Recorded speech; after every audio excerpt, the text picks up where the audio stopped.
a video that Palestinian leaders don't want you to see. In fact, they want it deleted. So let's expose their most popular lies.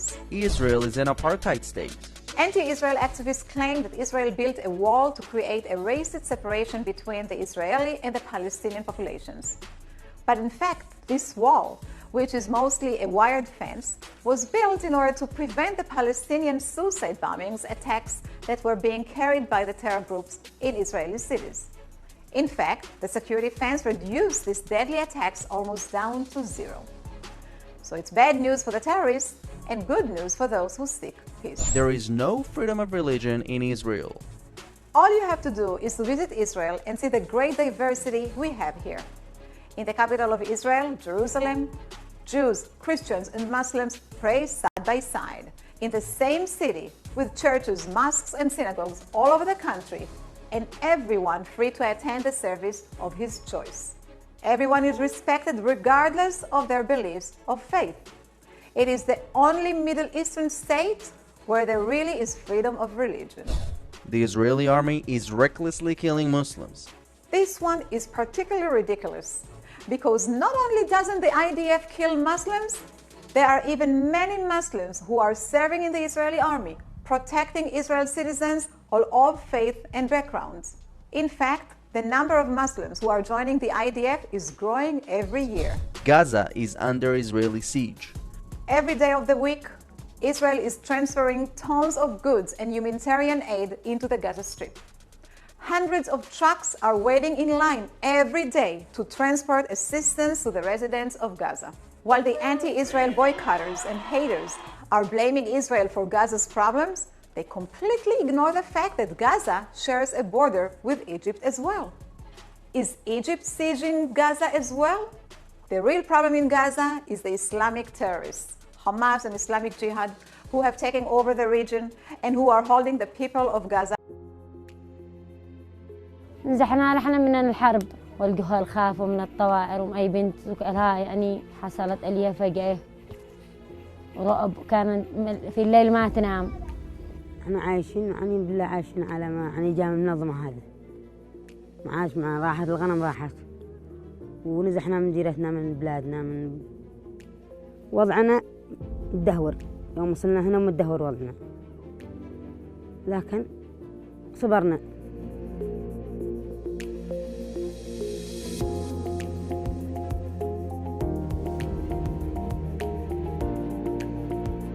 صراحة يعني لما تشوف حالة النازحين مثلا المريض يعني قد بحالته الأخيرة.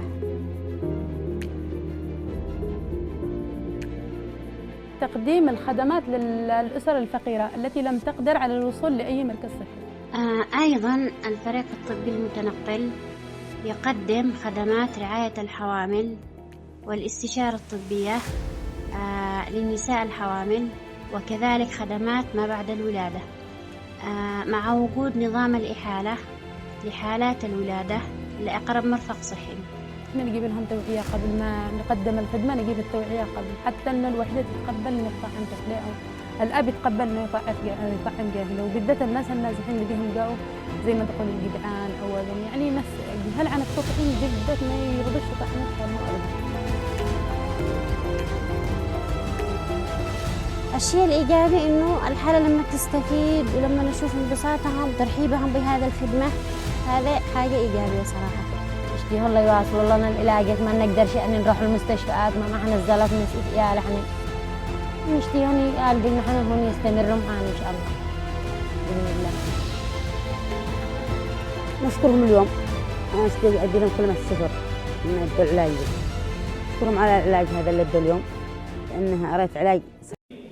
قريبا ستثور الحجاز وسيثور أهل الحجاز جميعا وسيبتلعون نظام آل سعود وسيزول ما يسمى بمسمى المملكة العربية السعودية من الخريطة بأكملها وستكون هناك مسمى آخر اسمه دولة الحجاز ما يسمى من أرض باسم أسرة يهودية هي أسرة مردخاي فلا بد أن تزول من الوجود ومن الخريطة العربية بأكملها ما يسمى بمسمى المملكة العربية السعودية. دولة وأرض هي للإسلام والمسلمين تسمى باسم أسرة يهودية بامتياز، عار على كل جبين عربي ومسلم في كل العالم.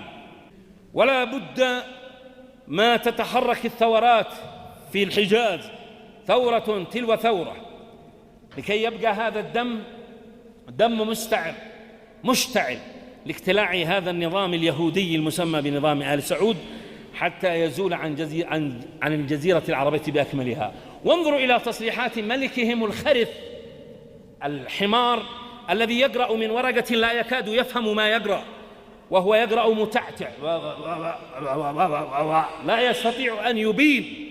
هذا الحمار انظروا إليه حين يصف حزب الله سادة المجاهدين بأنهم إرهابيين، وهو الإرهابي النازي. يقوم هذا الحمار المسمي لنفسه ملكاً والمدعى بسلمان ليقول عن المقاومة الإسلامية بأنها إرهاب وإرهابيين. هذا النظام النازي، النظام السعودي، نظام آل مردخاي الذي دمر الجزيرة العربية بكلها، نظام سلام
Church in Old Cairo in Cairo, Egypt. I just had the great privilege of meeting with Bishop Julios, who's one of the bishops of the Coptic Orthodox Church. Egypt has more than 100 million people, 10% of which are Christian, the vast majority of which are Coptic, which is a word that in its original form meant just Egyptian. The millions of Coptic Christians around the country of Egypt, many of them live in poverty, but the church is doing such incredible work, not only of spreading the gospel, but of responding to the needs of the poor.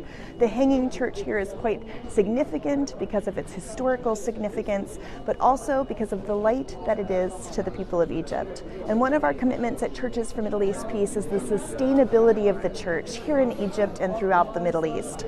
We want to educate, elevate, and advocate.